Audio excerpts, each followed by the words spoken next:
In this project, we will concentrate on the art element of line, in particular tonal line drawing, as inspired by art history and appreciation. In this example, I've completed a copy of Michelangelo's Libyan Sibyl in red chalk. As it is an art history inspired project, I'm asking you to choose all or a section of your favourite drawing by a high Renaissance artist to reproduce. Modern drawing in Europe began in the 1400s in Italy during the period known as the Renaissance. A special love of drawing was born during this time, and the production of drawing increased steadily. Paper was easier to obtain, and there was a new importance attached to drawing. Drawing came to be considered the foundation for work in all the arts. Artists trained in drawing before going on to painting, sculpture, or architecture. This drawing is considered to be the first drawing for drawing's sake. It was completed by the Florentine artist Botticelli around the 1480s and is not seen as a preparatory for a painting, as drawing usually was at the time. It is an allegory for autumn or abundance. We see a female figure holding a cornucopia from which flowers and fruit come tumbling. The children carry even more fruit. The lovely warm background tone was achieved by rubbing red chalk into the paper. The contour lines were drawn in black chalk and then pen and brown ink. The forms are modelled by hatching and the use of a brown wash. Here we see a sketchpad page by Michelangelo, a study in chalk for his painting The Libyan Sibyl on the Sistine ceiling. The drawing is dated from 1511 and shows a beautiful use of line. The need for preparatory drawing studies grew as the scale of the painting's frescoes was so large it required extensive preparation. Drawing was an important step in creating the finished work. And now it is our turn to learn from the masters by looking at their drawing techniques, in particular tonal line. In a previous exercise, we focused on varying pencil grades, exerting on and off pressure on the pencil, and holding the pencil from the nib, the middle or the end to achieve a variety of dark and light marks. These are tonal marks. So the light and dark value of the marker line refers to the tonal value of the line. We will again practice how to achieve a range of tonal lines by exerting on and off pressure with a range of shading pencils. Starting with the F pencil and horizontal lines, vary the pressure exerted on the pencil from heavy to light within the one stroke without lifting the pencil off the page. Try holding the pencil next to the nib, it gives you more control.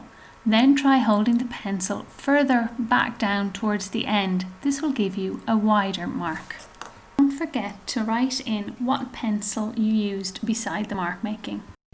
Now try using a different pencil. Here I have used a B. Again try exerting on and off pressure to change the tone of the line. I started by holding the nib. Also try holding the pencil from the middle and the end to see if you can vary the width of the pencil stroke. I went on then to try a 3B, 4B, a 5B, a 7B and EE that I had in my pencil case. It really doesn't matter what pencils you use as long as you try a variety. I would also recommend trying the lines vertically as well as horizontally to see what you can achieve. You will have noticed the higher the number, the softer the lead and the darker the line. This research into the pencils will be really helpful for using tonal line when copying from the masters. The artist I want to learn from today is Raphael, born in 1483 and died in 1520, an Italian High Renaissance artist. This is an image of a self-portrait aged just 13. To start, I did a really quick sketch and noted in which pencils I might use for the line. I started with a quick sketch to become familiar with the shape of the drawing. I used a 7B, but I found it didn't flow across the paper, so I switched to a 4B for the main drawing. Here I practiced tonal line by varying the pressure exerted on the pencil within the one pencil stroke. I decided to start again using the 4B for the final piece. So with my reference sheet beside me, a clean sheet of paper and a range of pencils and the image I am working from, I begin to draw my copy of Raphael's self-portrait, taking care to vary the pressure exerted on the pencil to try and achieve the quality and values of tonal line that the artist used. So again, I vary the pressure I put on the pencil and the pencil themselves. I started with a 4B. Later I might change to a 7B when I need to darken and an F for the light areas. I find the mid-range of pencils, the 4Bs and the 5Bs, very versatile, as you can achieve both light and dark marks depending on how you hold the pencil and the pressure in which you apply it to the page. They flow easily across the paper. You can hold them at the nib to get quite a thin line, or loosely near the end and let them graze the page for a thicker line. My favourite part of the drawing to do is the hair. I love to start dark by holding the pencil midway and exerting heavy pressure near the face. Then I let the stroke get lighter as it moves away from the face, and this creates the illusion of shadow on the hair as it goes behind the face. I also liked to have the hair in shadow coming from underneath the hat. I enjoy changing the tone of the line by exerting the on and off pressure. It makes the work look more professional and gives more information to the viewer when you can change the tone within the one stroke. This is a great style to try and bring through to your life drawing when we get to the life drawing section of the course later. For these lighter areas of shading now, I am holding the pencil quite lightly near the end and gently grazing the paper. Again, this grazing technique is one we practiced on our mark making exercise sheet earlier. I am now darkening the darker lines by adding more pressure to my pencil, holding the pencil closer to the nib. I'm still being careful to vary the pressure within the one stroke if needed. You will notice that I have varied the grip on the pencil depending on the pressure I needed to apply and the line width or tonal value I wanted to achieve. There is no need to recreate exactly every line of Raphael's drawing. Instead, aim to capture the character of his drawing technique. Explore the tonal line, how light and dark the value is, the weight or the width of the line, the thickness, and try to recreate his approach to drawing. It is through recreating his style that I learned to appreciate his mastery of drawing. For the final touches, I'm checking areas of light and shade, the quality of tonal values. I have changed to an F pencil to add lighter areas, and I have used a putty rubber to dab and lighten overly dark areas. Even if you decide not to use pencil for your final piece, I highly recommend recreating Raphael's style into your notebook to learn more about tonal line and the quality of line in a drawing. In your notebook, note what pencils you have used for your drawing. Above, you will see a drawing on the left which is less worked and one on the right which is more overworked. Now to try our tonal studies using a different media, and I really recommend this.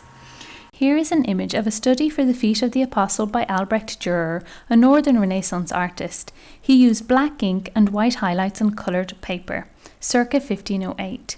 We will use black and white chalks on grey pastel paper. It is worthwhile to first explore and experiment with the materials before you start. Try working the chalk from the top, from each side, from the edge between the sides. Explore on-off pressure for tone and try twisting the stick within the one stroke to change the width of the stroke. I am using a square piece of chalk, and as it's locked down, I don't actually have access to the round chalk or to the chalk pencils from the classroom, which would be worth exploring also. To begin, I quickly sketched out the toes by leaning lightly with the black chalk to mark it in, and then I used the white for some of the highlighted areas.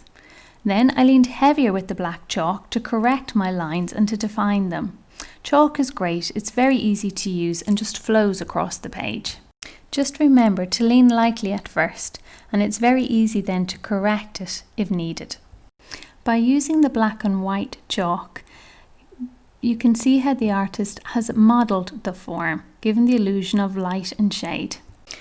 Looking at the highlights on the toes, they really emphasise the roundness of the toes. Dürer's work is sensitive and really beautiful. I recommend exploring all these different drawing styles.